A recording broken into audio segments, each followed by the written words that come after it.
ce que fait Revevol. Revevol est une entreprise de services informatiques de nouvelle génération. Cloud. Donc si vous voulez aller dans la direction que je vous évoque, on vous accompagne, on est au point de com. Si vous voulez aller sur des pistes anciennes, il y a un minimum d'équipes professionnelles chez nous. Nous n'avons pas envie de vous emmener dans un cul-de-sac. Donc vous avez plein de sociétés de services très bonnes qui vous emmèneront sur des solutions paléontologiques que j'ai gentiment évoquées. Voilà. Donc on travaille avec Google, on travaille avec Amazon, avec Microsoft, avec BIM, avec toutes les personnes qui sont là. On est présent dans une bonne dizaine de pays, voilà, et on essaie d'être industriel, d'être des sociétés de services industriels de bonne qualité qui vous accompagnent. Et je vais dire un mot qui est peut-être encore plus fort. La noblesse du métier que je fais, j'ai fait beaucoup d'informatique. On travaille sur un projet, on va mettre en place un Google Maps sur votre solution. On vous accompagne, on le met en œuvre, une fois que ça marche, on vous dit au revoir, c'est marché. Vous avez vu la noblesse d'un métier de société de services informatiques de nouvelle génération, c'est qu'il n'y a pas comme sur un projet de certains logiciels qui commencent par S qui se terminent par T en 3 lettres. Où on en a pour 100 personnes pendant 20 ans, et au bout de 20 ans, quand ça marche à peu près, il faut faire une nouvelle release, on en arrête. Alors ça, j'ai ici Raphaël, qui est un jeune commercial de Revevol. Ok. Parfois, ça les ennuie, mes chers amis, parce qu'ils disent qu'il n'y a plus rien à vendre, mais vendez autre chose et ailleurs. Les ventes du continu, c'est le côté bricolage, j'oublie. Et aujourd'hui, l'avenir de nos métiers, dans l'informatique, dans les infrastructures, les usages, on ne bricole plus. Je ne vois pas pourquoi, si j'aide une entreprise à mettre en place une solution, il faudrait qu'elle m'appelle tous les 3 jours, ça marche. On a fait comme premier client, selon Pierre Valeo, petite entreprise française, Google Apps, 2008. Je connais bien les gens de Valeo, je les appelle de temps en temps, tout va bien, ça marche, oui, tu as besoin de moi? Non. Je suis très heureux. Les clients aussi. Et on a plein d'autres nouvelles affaires. Voilà, j'ai répondu à votre question, excusez un peu long, mais je ne vais pas trop parler. De Revevol. Merci Louis, vous m'entendez bien? Bonjour, je m'appelle Boris Lecoeur, je suis responsable des partenaires chez Amazon Web Services. Je pense que ce qui résume assez bien la présentation de Louis, c'est que finalement il y a beaucoup d'inattendus. Et comme le patron du JPL à la NASA, Tom Sanderson, le CTO, dit, il faut être prêt à l'inattendu. Be prepared for the unexpected. Je pense que ça résume bien le monde de l'IT et ça résume bien également ce que font nos clients.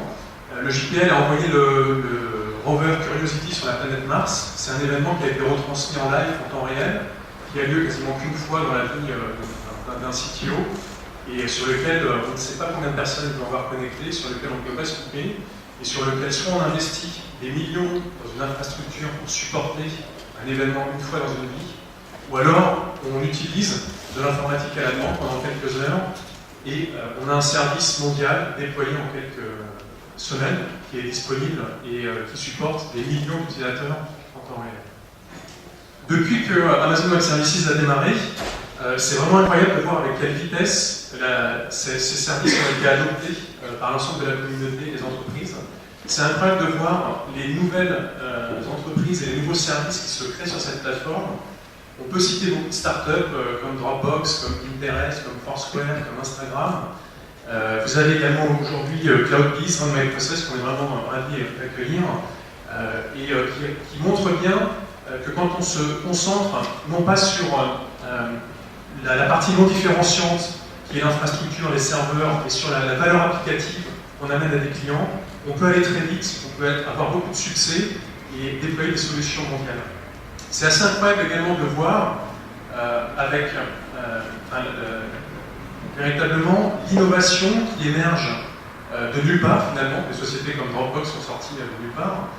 Mais c'est également assez incroyable de voir comment les entreprises et les sociétés qui utilisent ces services-là se réinventent leur modèle de business, réinventent les applications qu'elles créent, mais réinventent également la manière d'acheter l'informatique et de déployer les projets.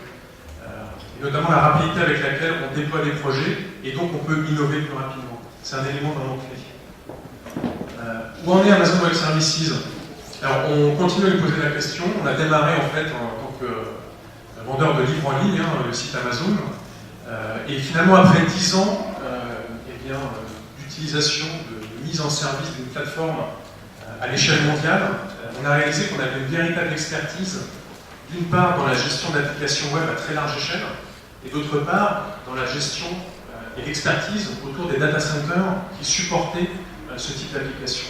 Et donc en 2006, Amazon Web Services est né, et on a commencé à mettre à disposition des entreprises notre savoir-faire, puissance informatique, paiement à la demande et à l'utilisation sans avoir à investir un quelconque centime upfront en CAPEX, comme Louis le soulignait, un pur modèle OPEX, où vous payez l'informatique après l'avoir utilisé et non pas avant, avec un véritable changement de contenu. Donc aujourd'hui, après plus de 7 ans d'existence, eh bien on a des centaines de milliers de clients dans plus de 190 pays. Alors on retrouve des startups, qu'on citait tout à l'heure, Pinterest, Instagram, Spotify, des Shazam, des Foursquare. En France, on retrouve également beaucoup de startups qui utilisent nos services, soit pour faire des jeux en ligne par exemple, comme eSchool ou Kobojo, qui déploient des nouveaux jeux assez régulièrement à l'échelle mondiale et très rapidement. On trouve des gens comme Commerce Guy qui déploient des applications de local commerce sur la plateforme Amazon. Et là encore, on leur permet d'avoir un rayonnement mondial et international sans avoir de lourds investissements à faire. On retrouve également des sociétés comme Dizyware qui font des applications de dual écran, notamment fait connaître Money Drop, qui veut gagner des millions. Eh bien, ils font des applications en temps réel qui permettent à des joueurs et des spectateurs de jouer au même instant, ayant exactement les mêmes questions que les candidats. Donc il y a un gagnant réel, il y a un gagnant virtuel. Et très fréquemment, j'ai le patron de Dizyware au téléphone, Laurent Veil, qui gagne régulièrement de nouveaux marchés. En fait, il suit le déploiement de Money Drop dans les différents pays et m'appelle pour me demander eh bien voilà, j'ai gagné un marché en Asie. Sur quelle région je vais devoir démarrer mon environnement? On regarde un petit peu, on évalue, est-ce que c'est Japon, est-ce que c'est Singapour, est-ce que c'est l'Australie? On lui conseille une région et en quelques jours, il a un environnement disponible et il attaque un nouveau marché avec ses consultants qui sont basés à Paris, à Sèvres plus précisément, depuis la région parisienne. Donc ça c'est le premier type de client.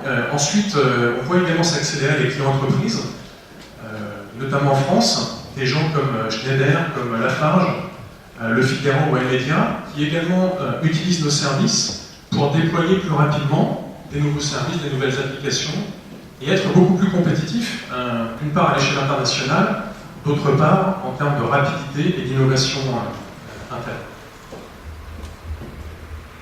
Nous avons également de nombreux partenaires technologiques. Cloudbees et Runway Process sont deux partenaires majeurs pour nous.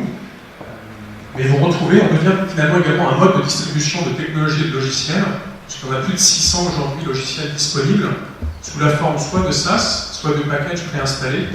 Ce qui veut dire au final, pour les entreprises, pour les startups, pour l'ensemble des sociétés, de ne plus avoir à aller acheter un package logiciel, de ne plus avoir à s'installer le package logiciel, à essayer de le faire marcher sur ses serveurs, mais d'avoir une solution clé en main.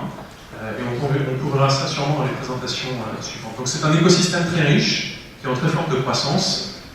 Notre infrastructure est mondiale. On couvre 9 régions. Donc de cette pièce avec une connexion Internet, je peux démarrer des environnements au Japon, sur la côte ouest des États-Unis, en Amérique du Sud, et comme iMedia, supporter des millions d'internautes. Ils ont un site de partage de photos qui s'appelle Photolog, qui gère plus de 30 millions d'utilisateurs en Amérique du Sud. Et là encore, c'est une société basée à Paris, avec quelques personnes qui gèrent cette infrastructure. On continue de s'étendre, on a ouvert une région en Australie, et dès l'ouverture de nouvelles régions, ça veut dire la capacité de pouvoir couvrir un marché, de pouvoir couvrir une demande locale, tout en étant vraiment distant de ces environnements-là.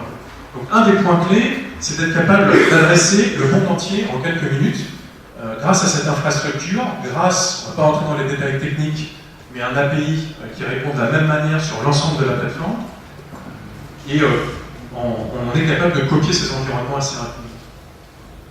Pour vous donner un ordre d'idée de la taille d'Amazon, imaginez en 2003, cette fois-ci la société Amazon.com, société d'e-commerce, c'est une société qui faisait à peu près 5 milliards de dollars de chiffre d'affaires et qui avait 8000 employés. Donc, imaginez l'infrastructure technique qui supportent cette société-là. Et bien aujourd'hui, c'est ce que Amazon Web Services provisionne chaque jour sur son infrastructure mondiale. Donc imaginez que chaque jour, sur l'infrastructure d'Amazon, eh bien, on met à disposition une puissance informatique qui permet de lancer une société de 8 milliards de dollars de chiffre d'affaires. Et ça, c'est ce que l'on provisionne quotidiennement. Donc l'échelle est importante, l'échelle est critique. Autre métrique qu'on utilise, on a un service qui s'appelle S3. Dans ce service, on a 2000 milliards d'objets. C'est le service qui, notamment, si vous utilisez Dropbox quand vous partagez des documents, eh bien vous pouvez. Ce service, Dropbox,